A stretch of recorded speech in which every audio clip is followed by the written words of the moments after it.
What is the most romantic thing that you have ever done? This is mine. On Monday morning, I was sitting at my desk at my new job, and I was getting sad about not being able to go to my good friend's wedding in Switzerland that Friday. I told myself that I couldn't make it. I didn't have enough leave because I just started this new job. I also didn't have enough money. I just started this new job, and I thought I had to make that good impression on my new employer. But by Monday afternoon, I'd requested a week of leave from work, starting from that Wednesday. I'd booked a return flight to Geneva, and I'd organised to surprise my friend, the bride, on the morning of her wedding. So I fled across to the other side of the world. I barely slept, and when I saw the tears rolling down my friend's face, I knew that it was so worth it. To this day, it remains one of the best weddings that I've ever been to. But it's also one of the most romantic things that I've ever done, and it was for a friend. I'm a huge believer in friendship love. And what I'm here to talk to you about today is romantic love versus friendship love, and the importance that our society places on romantic love above all else. Now that I've got you thinking about love, let's talk about the government. Our social systems are designed with traditional couples in mind. So what does that look like? It looks like tax benefits. Couples can often file for joint tax returns, which results in more savings. It looks like private health insurance. They often offer policies for couples or families which can be a bit cheaper. How romantic. And it's also easier for couples to get a bank loan with a better interest rate. This is known as couples bias, and it refers to the systemic advantage that people who are inside of a couple have over those who are not. And it creates this idea that being part of a couple is the norm or the ideal state. So it's worth asking, why is that? And why does our society prioritise romantic love when 1 in 3 adults in Australia are not part of a couple? We've had a declining rate of marriage over the past few decades. And I wonder if you can point and see where COVID was and the uptick from same-sex marriage.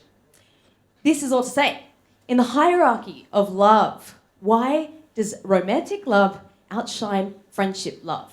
When romantic relationships can ebb and flow, but friends can create this constant source and be a constant source of support and care.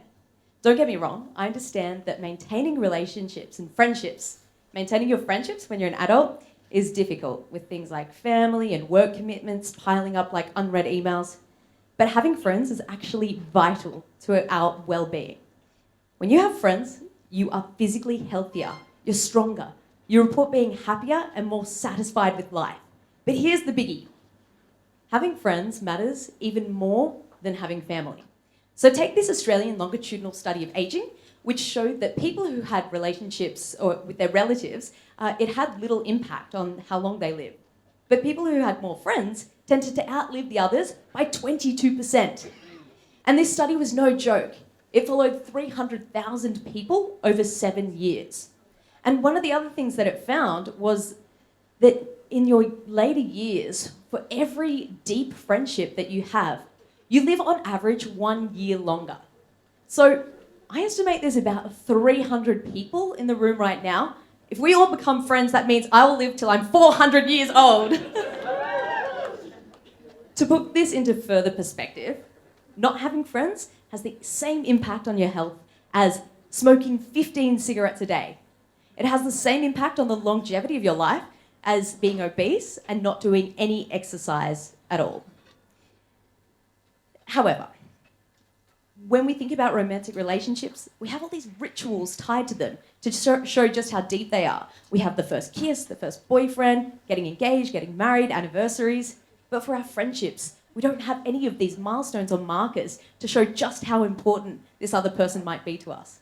This is all to say that love is like a sunset, with all of the colours and hues blending into each other to create a beautiful and unique spectrum.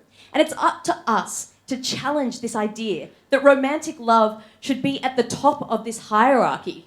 Because at the end of the day, friendships can be just as powerful and just as transformative, even to take you across the other side of the world.